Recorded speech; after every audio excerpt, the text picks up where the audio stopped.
তাহলে আমরা কি ধরে নিলাম? আয়তক্ষেত্রের দৈর্ঘ্য x একক ধরে নিলাম, আয়তক্ষেত্রের প্রস্থ y একক ধরে নিলাম।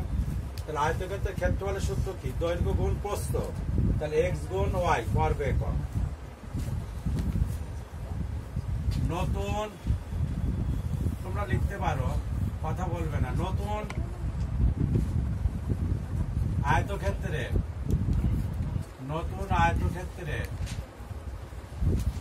দৈর্ঘ্য আমাদের আগে কত ধরা ছিল? x একক ধরা ছিল। আমাদের কত পার্সেন্ট বেড়েছে? 15% বৃদ্ধি পেয়েছে। 15% বৃদ্ধি পেলে আগে যদি 100 থাকে 15% বৃদ্ধিতে কত হবে? 100 বেড়ে কত হবে? 115 হবে। হ্যাঁ, আমরা দৈর্ঘ্য বের করছি, ওই জন্য 115/100 দেব।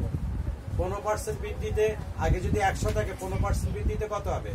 115 হবে। তো 5 দিয়ে কাটলে হয় 23, 5 দিয়ে কাটলে হয় 20। তাহলে 23x/20 একক। নতুন আয়তক্ষেত্রের প্রস্থ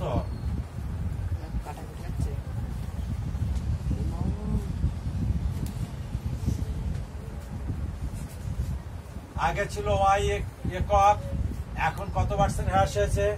15% হ্রাস হয়েছে, তাই তো? 15% হ্রাসে কত হবে? আগে যদি 100 থাকে তাহলে 15% হ্রাসে কত হবে? 85।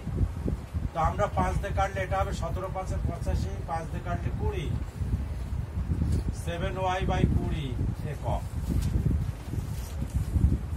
নতুন আয়তক্ষেত্রের ক্ষেত্রফল দৈর্ঘ্য কত? 23x/20, প্রস্থ কত? 17y/20 বর্গ একক।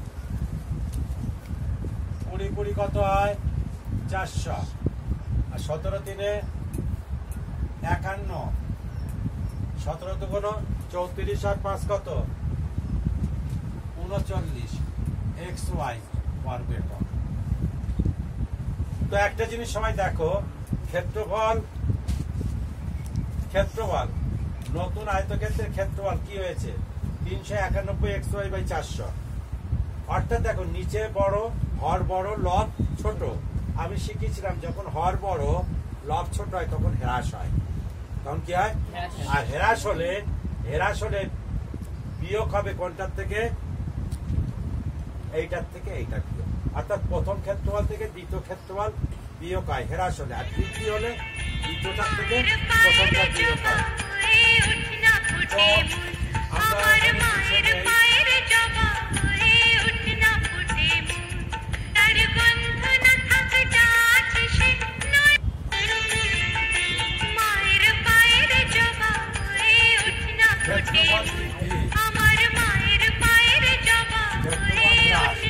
ক্ষেত্রফল হ্রাস হয়েছে। হ্রাসটা কত হয়েছে? xy বিয়োগ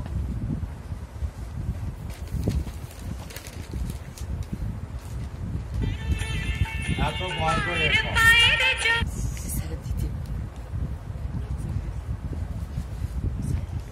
লসাগু কোনটা হয়? ভগ্নাংশ হরটাই লসাগু হয়। ভগ্নাংশের হরটা কি হবে? লসাগু হবে। এই লসাগুর সঙ্গে এটা গুণ হয়ে যাবে।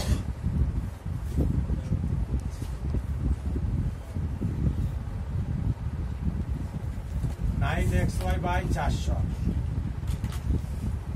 তো আমাদের শতকরা ক্ষেত্রফল বৃদ্ধি না হ্রাস?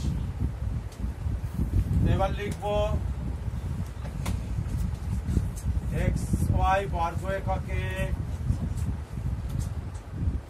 ক্ষেত্রফল হ্রাস হয়েছে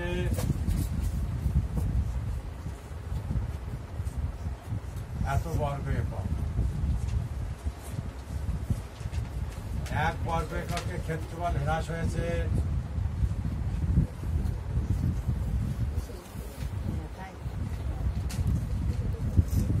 আর 100 বর্গ এককে ক্ষেত্রফল হ্রাস হয়েছে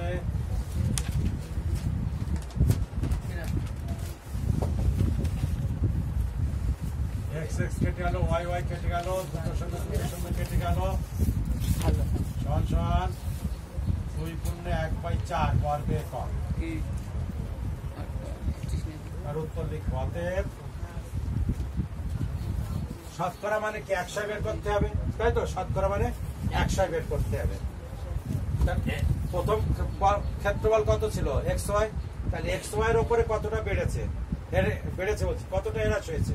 এইটা। আর 100 কতটা হ্রাস হবে? অতএব আয়তক্ষেত্রের ক্ষেত্রফল